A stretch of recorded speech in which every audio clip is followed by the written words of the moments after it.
Padmamma. Okay. ಏನ್ ಕಣ್ಣು ತೊಂದರೆ ಆಗಿತ್ತಾ? ಹೌದು, ತೊಂದರೆ ಆಗೈತೆ, ಕಾಣಿಸಲ್ಲ. ಆಪರೇಷನ್ ಆಯ್ತಾ? ಆಯ್ತು ಆಪರೇಷನ್. ಹೆಂಗ್ ಮಾಡಿಸ್ಕೊಂಡ್ರಿ? ಕ್ಯಾಂಪಲ್ಲಿ ಬಂದು ಅವ್ರು ಕರ್ಕೊಂಡು ಹೋದ್ರು, ಊಟ ಅವರೇ ಹಾಕಿದ್ರು, ಎಲ್ಲ ಅವರೇ ನೋಡಿದ್ರು, ಎಲ್ಲ ಆಪರೇಷನ್ ಮಾಡಿದ್ರು. ದುಡ್ಡು ಕಾಸು ಏನು ಇಲ್ಲ, 50 ರೂಪಾಯಿ ಇಸ್ಕೊಂಡು 2 ಬಾಟ್ಲ್ ಕೊಟ್ರು ಅಷ್ಟೇ. 50 ರೂಪಾಯಿ ನಮ್ದು ಖರ್ಚು. ಹೋಗಕ್ಕೆ ಖರ್ಚಿಲ್ಲ, ಬರೋಕೆ ಖರ್ಚಿಲ್ಲ, ಊಟದೇ ಇಲ್ಲ, ಮಲಿಗೆಗೆ ಇಲ್ಲ. ಚೆನ್ನಾಗಿ ನೋಡಿದ್ರು, ಕರ್ಕೊಂಡು ಬಂದು ಬಿಡ್ತಿರು. ಎಲ್ಲ ಚೆನ್ನಾಗಿ ಕಾಣ್ತಾ ಇದೆ ಇವಾಗ? ಪರವಾಗಿಲ್ಲ, ಚೆನ್ನಾಗಿ ಕಾಣ್ತಾ ಇದೆ. ಏನು ತೊಂದರೆ ಆಗಿಲ್ಲ? ಏನು ತೊಂದರೆ ಆಗಿಲ್ಲ. ಜನಗಳು ಬಂದು ಮತ್ತೆ ಆಪರೇಷನ್ ಮಾಡಿಸ್ಕೋಬಹುದು, ಕ್ಯಾಂಪ್ ಮೂಲಕ ಹೋಗ್ಬೋದು. ಯಾಕಂದ್ರೆ ಕೆಲವರು ಕ್ಯಾಂಪ್ ಅಂದ ತಕ್ಷಣ ಹೆಂಗ್ ಮಾಡ್ತಾರೋ ಏನ್ ಮಾಡ್ತಾರೋ ಅಂತಾರೆ.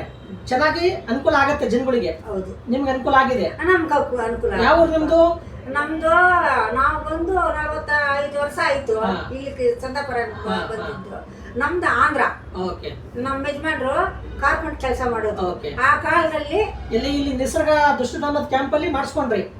ಹೌದು. ಒಳ್ಳೇದಾಯ್ತು. ಯಾರೋ ನನ್ನ ಮಗನಿಗೆ ಫೋನ್ ಮಾಡಿದ್ರು, ಏನೋ ಗೊತ್ತಿಲ್ಲ, ಅಮ್ಮ ಕ್ಯಾಂಪ್ ಆಯ್ತಂತ ಹೋಗು ಅಂದ್ರು.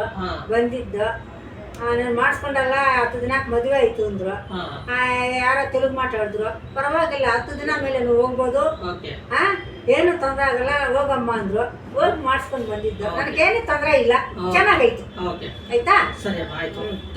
ಥ್ಯಾಂಕ್ಸ್.